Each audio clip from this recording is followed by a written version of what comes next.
오늘 우리에게 주시는 하나님의 말씀은 마가복음 15장입니다. 마가복음 15장 1절에서 5절까지 우리 함께 읽겠습니다. 마가복음 15장입니다.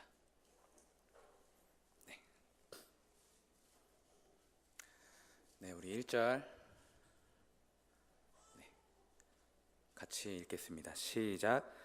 새벽에 대제사장들이 즉시 장로들과 서기관들 곧 온 공회와 더불어 의논하고 예수를 결박하여 끌고 가서 빌라도에게 넘겨주니 빌라도가 묻되 네가 유대인의 왕이냐? 예수께서 대답하여 이르시되 내 말이 옳도다 하시매 대제사장들이 여러 가지 고발하는지라. 빌라도가 또 물어 이르되 아무 대답도 없느냐? 그들이 얼마나 많은 것으로 너를 고발하는가 보라 하되 예수께서 다시 아무 말씀으로도 대답하지 아니하시니 빌라도가 놀랍게 여기더라. 아멘. 네, 오늘 빌라도 앞에 서 있는 우리 예수님의 침묵을 가지고 같이 은혜를 나누고자 합니다. 본문을 선택한 이유랑 동기부여를 잠깐 하고 바로 설교로 들어가겠습니다. 설교자가 설교를 하기 전에 자기 설교에 대해서 조금 비평하고 판단하고 또 좀 부족합니다, 준비 못했습니다 라고 핑계 대는 것만큼 참 치사한 건 없다고 생각이 들어요. 저희 담임 목사님이나 부목사님 같은 경우는 전혀 그러진 않지만 간혹 외부 아니면 또 제가 밖에서 봤을 때 설교자가 설교를 시작하기 전에 핑계를 대는 경우 조금 지저분하고 치사하다고 생각이 듭니다. 그런데 오늘 제가 좀 그렇게 해야 될 것 같아요. 카메라를 잠깐 꺼주시고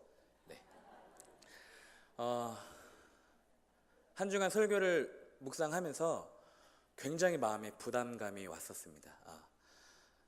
사실은 오늘 예수님의 침묵에 대해서 좀 이렇게 생각을 하는 건데 굉장히 많이 어렵더라고요. 마음이 되게 불편하고 부담스럽고 안 되었어요. 잘 안 되더라고요. 설교를 쓰는데 잘 안 됐습니다. 시간이 없어서 그런 것도 아니고 일이 많아서 그런 게 아니에요. 2주 전에 알려주셨고 제가 새벽 설교 끝나고 카페에 가서 아니면 예배 끝나고 나가서 이렇게 방에 나가서 이렇게 작성을 하는데도 안 되더라고요. 이렇게 막혀있고 뭔가 오늘 아침까지 지금 밤도 안 먹고 점심시간 전에 계속 고치고 써서 올라왔거든요. 여기에 좀 뭔가 꽉 막힌 느낌이에요. 그래서 빨리 끝내고 싶은 이런 자유함이 있는데 그럼에도 불구하고 하나님이 저에게 조금 보여주신 이 침묵에 대해서 오늘 저와 여러분이 같이 나누고자 합니다.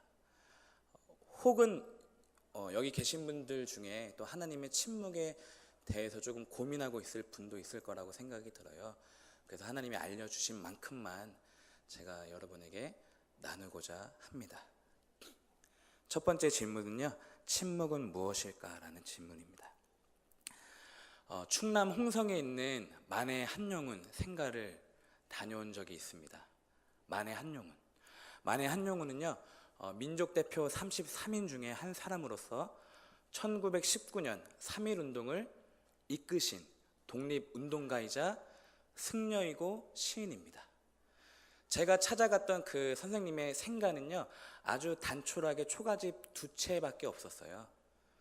그 초가집의 뒤에 있는 그 안채방의 벽면에 우리 선생님의 유명한 시 님의 침묵이 액자로 크게 걸려 있었습니다.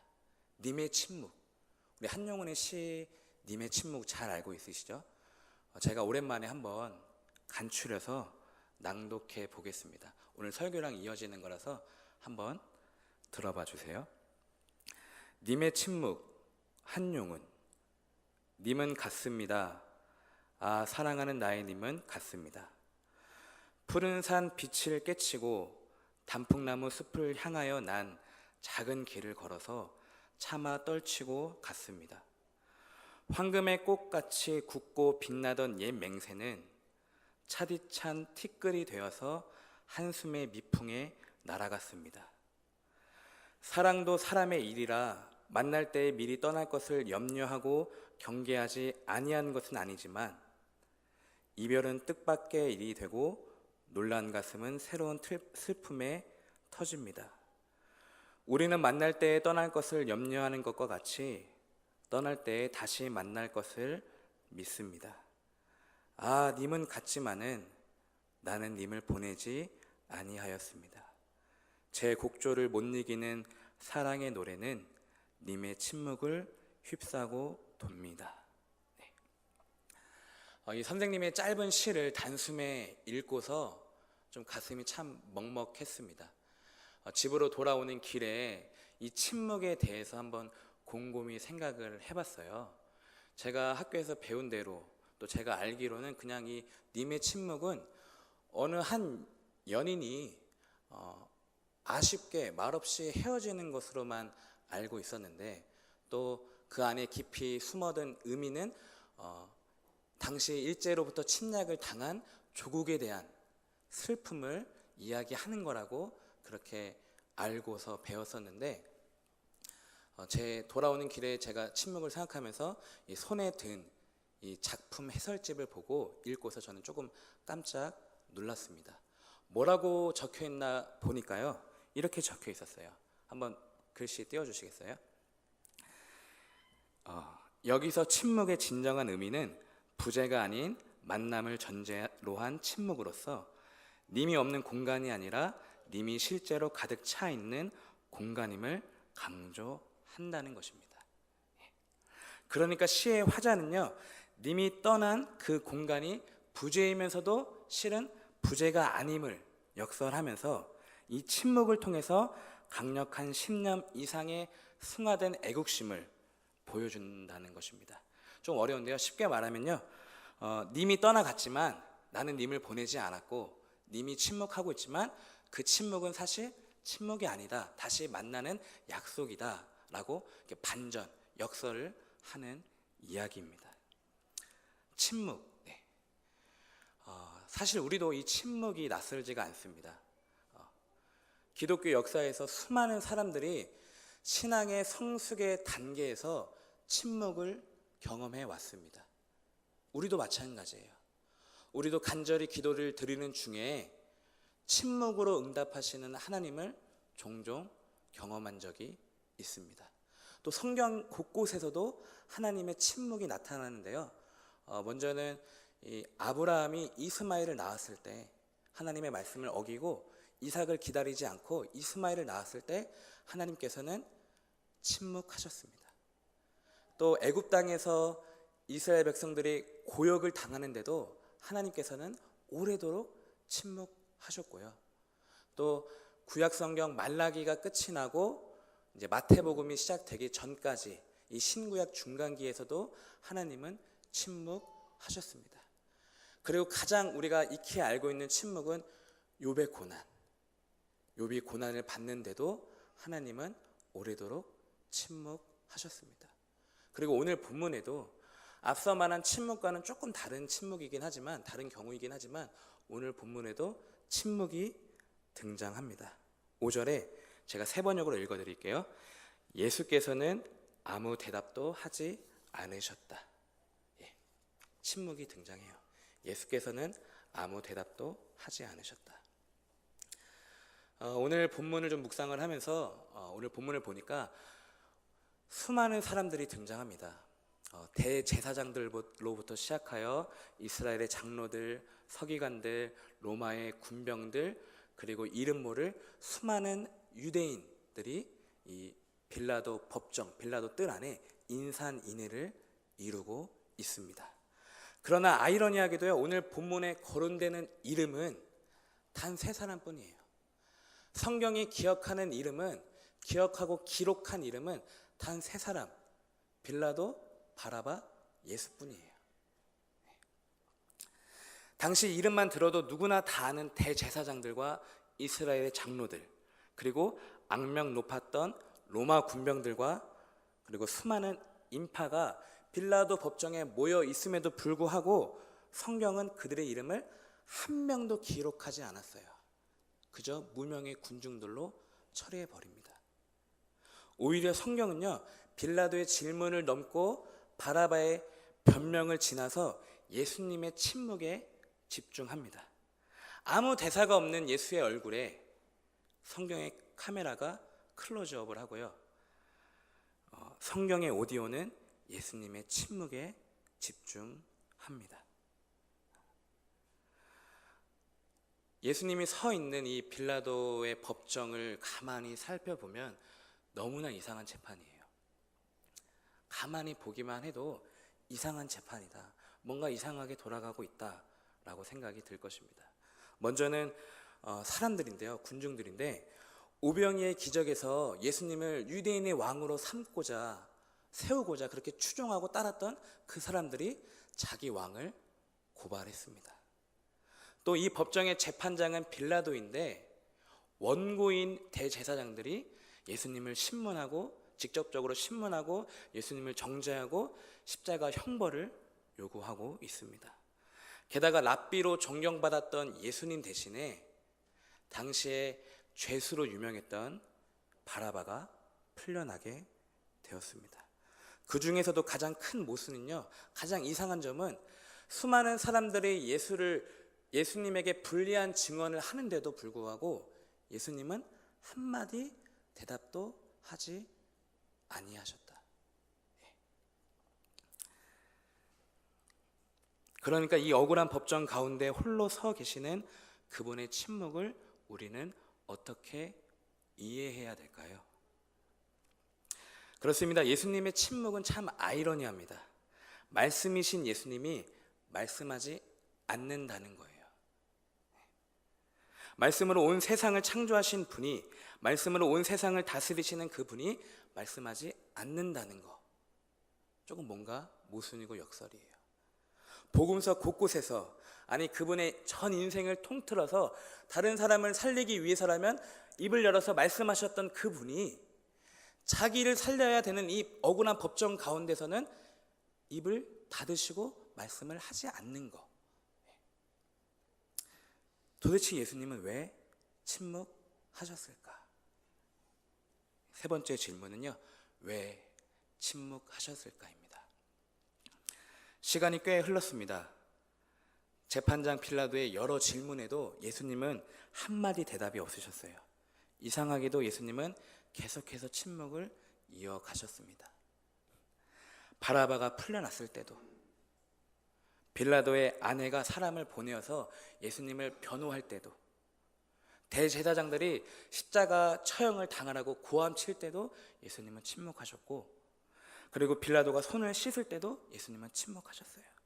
심지어는 군병들에게 수치와 모욕을 당하고 자기 백성들에게 버림을 받아도 그분은 아무 말씀, 아무 언급, 아무 소리가 없으셨습니다. 진실로 그는 처절한 순환과 잔인한 고통 가운데서 자신을 위해서는 단 한마디도 하지 않으셨습니다.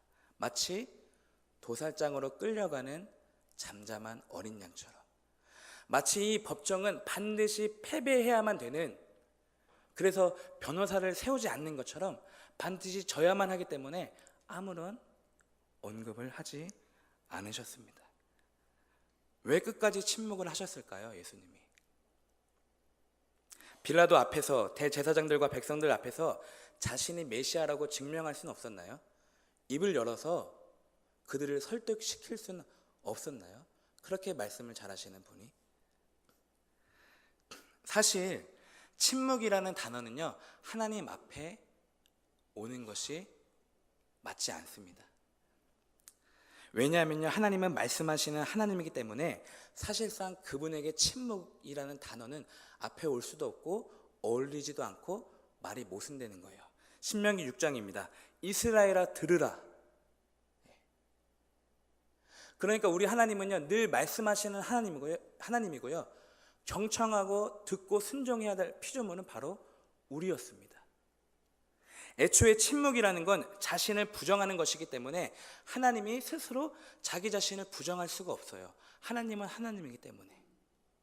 그런데 오늘 본문의 예수님이 침묵하고 계십니다. 그것은 자기 부인이에요. 그러므로 침묵은 자기 부인입니다. 그분의 침묵에는 분명한 이유와 목적이 있습니다.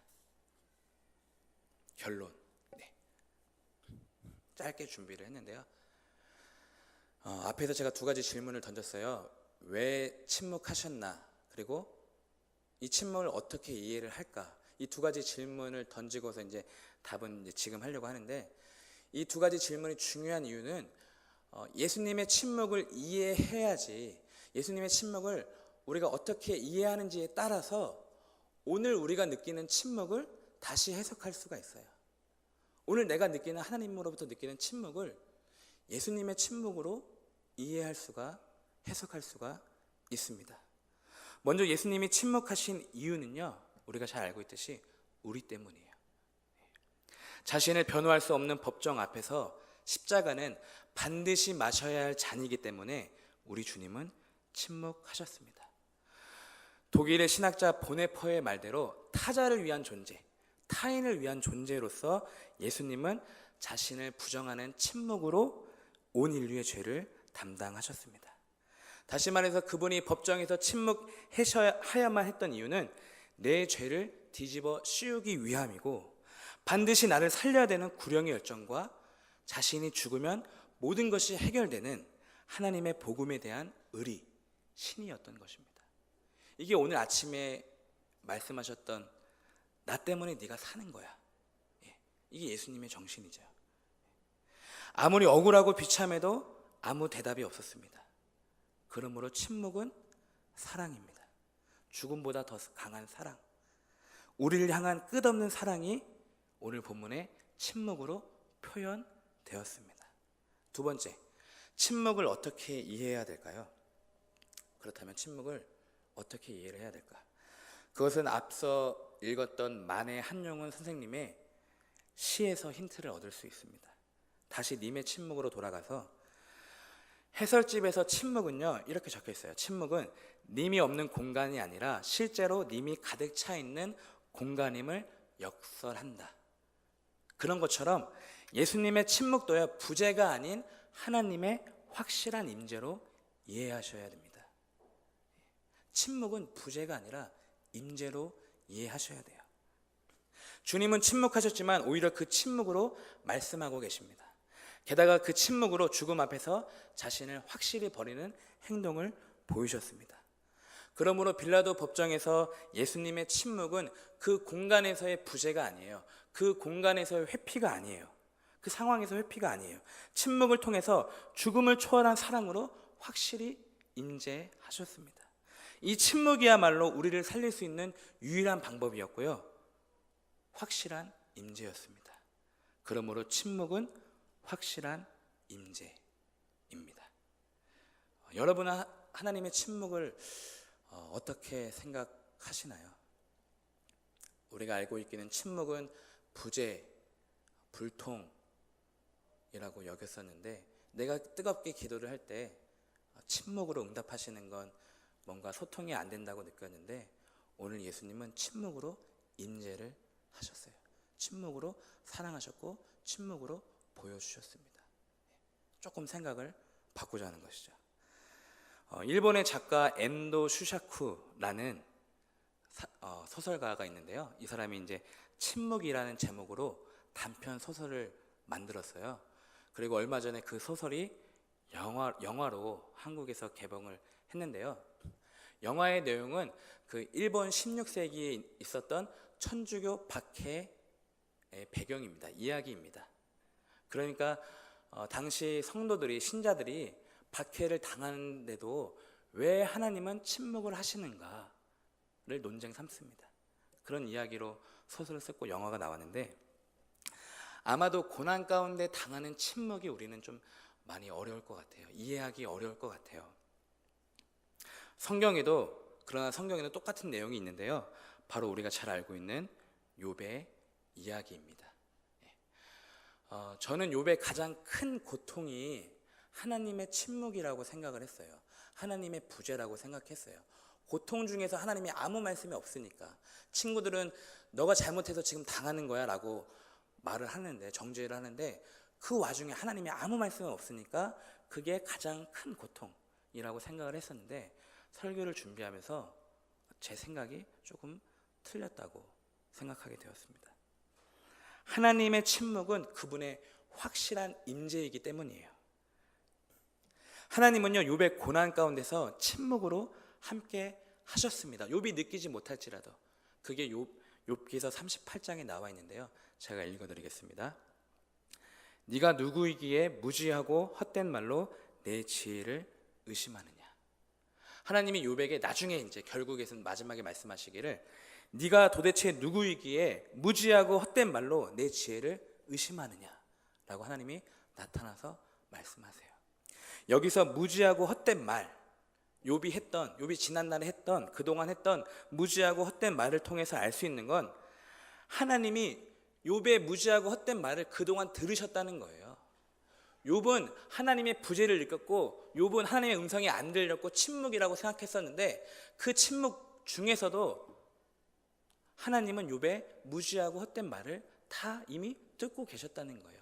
다시 말해서 침묵으로 욥의 고난 가운데 함께 하셨다는 것입니다. 또한 40장에서도 전능한 하나님과 다투는 욥아, 네가 나를 꾸짖을 셈이냐? 네가 나를 비난하니 어디 나에게 대답해 보아라. 그렇습니다. 여기서도 하나님은요, 고난 가운데 괴로워하는 욥의 마음을 다 이미 보고 계셨어요. 그의 비난들을 다 듣고 계셨어요. 욥의 불평, 탄식, 그리고 하나님을 향한 원망, 자기 자신을 향한 연민까지 그의 입술에서 나오는 모든 고백들을 처음부터 다 듣고 계셨어요. 침묵으로 함께 하셨는데 욥이 그걸 몰랐습니다. 그러므로 침묵은 하나님의 경청, 그분의 들으심입니다.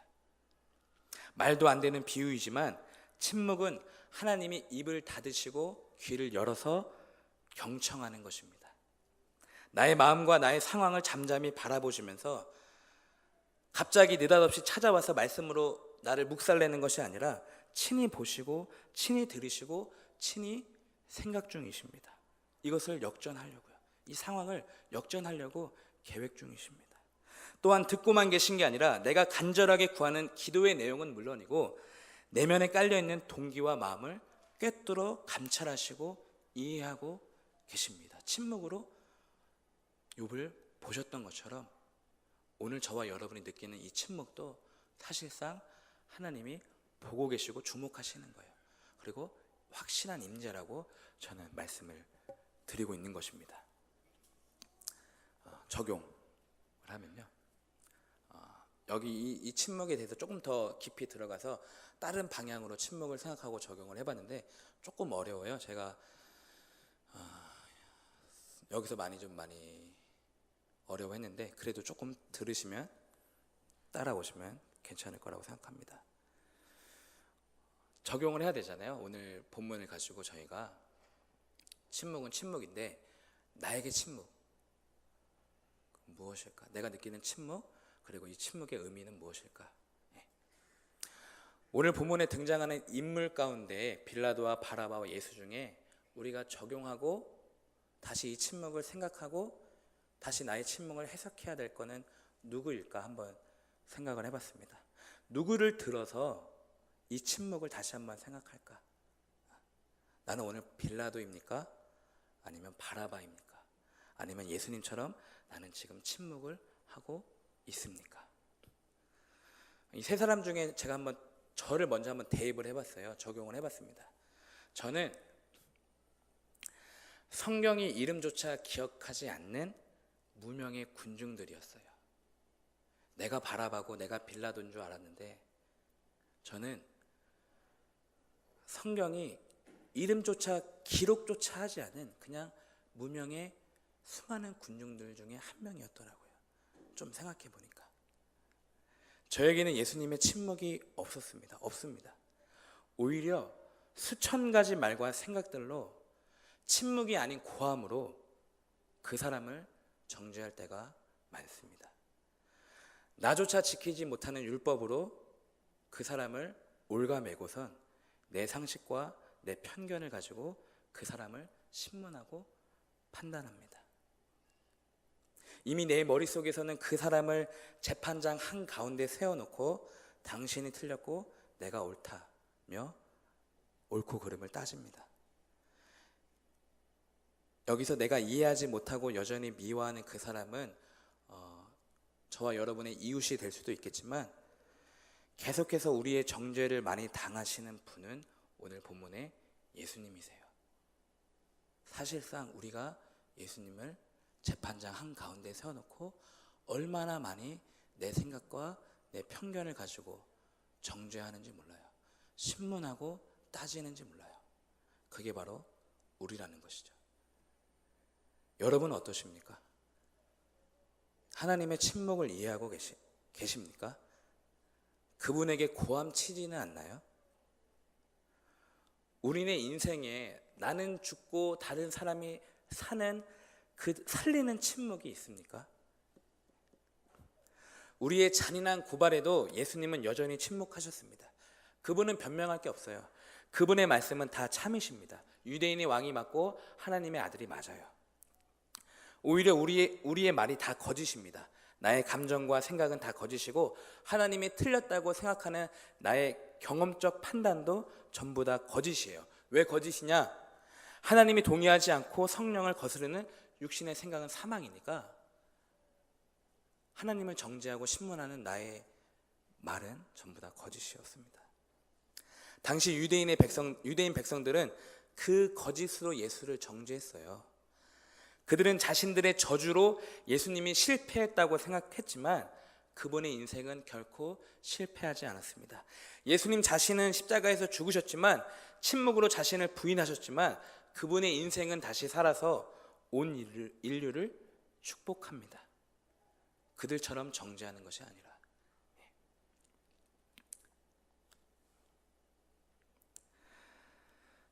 빌라도 법정에서 우리 예수님은 침묵으로 백성들의 분노를 들으며 그들과 함께 계셨습니다.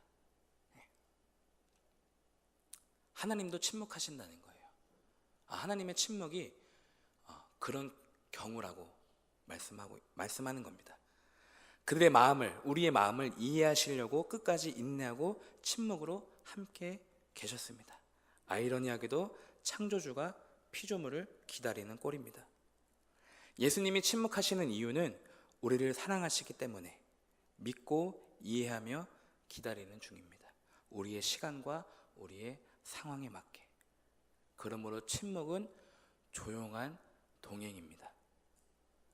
우리의 분노에도 우리의 기도에도 무응답이 결코 없어요. 침묵도 응답입니다. 어쩌면 침묵이 그분의 음성보다 더 확실한 응답입니다. 말씀을 마무리합니다. 사랑하는 제일교회 성도 여러분, 오늘 저와 여러분 가운데 하나님의 침묵을 경험하고 계시는 분이 있다면 그 침묵 속에서도 여전히 침묵으로 함께 하시는 하나님을 경험하시기를 바랍니다. 하나님의 존재가 희미하게 느껴지십니까? 그분의 침묵이 오래되어서 그분의 존재까지 희미해지셨나요? 그분은 오늘 우리 가슴 안에 뜨겁게 살아 계십니다.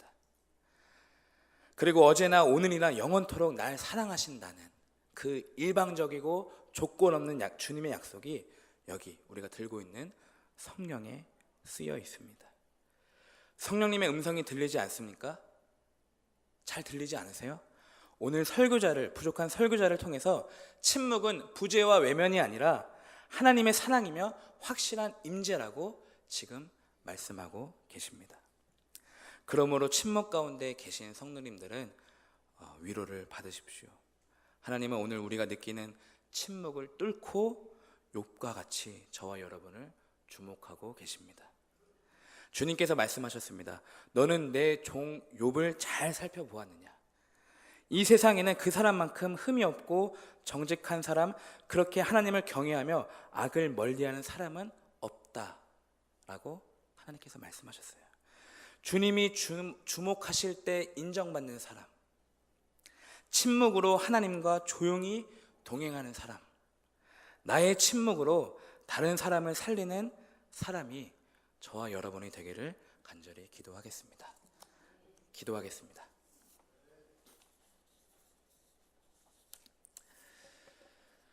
하나님,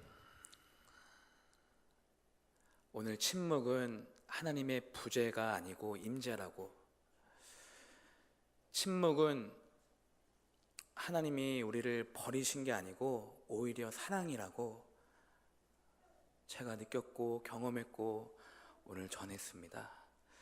하나님, 침묵 가운데 아파하고 있는 성도님들이 있다면 이 시간 다시 한번 하나님, 침묵으로 사랑해 주십시오. 침묵으로 우리와 함께 해 주십시오. 그 들리지 않고 보이지 않는 그 하나님을 계속해서 우리가 경험하기를 원합니다. 이 침묵이 너무나 오래되어서 하나님을 희미하게 느끼는 것이 아니라 오히려 이 침묵 가운데서도 여전히 나를 사랑하시고 여전히 함께 하심을 믿고 느끼게 하여 주옵소서. 오늘도 조용하게 침묵으로 동행하시는 하나님을 찬양하고 감사드립니다. 예수님의 이름으로 기도드립니다. 아멘.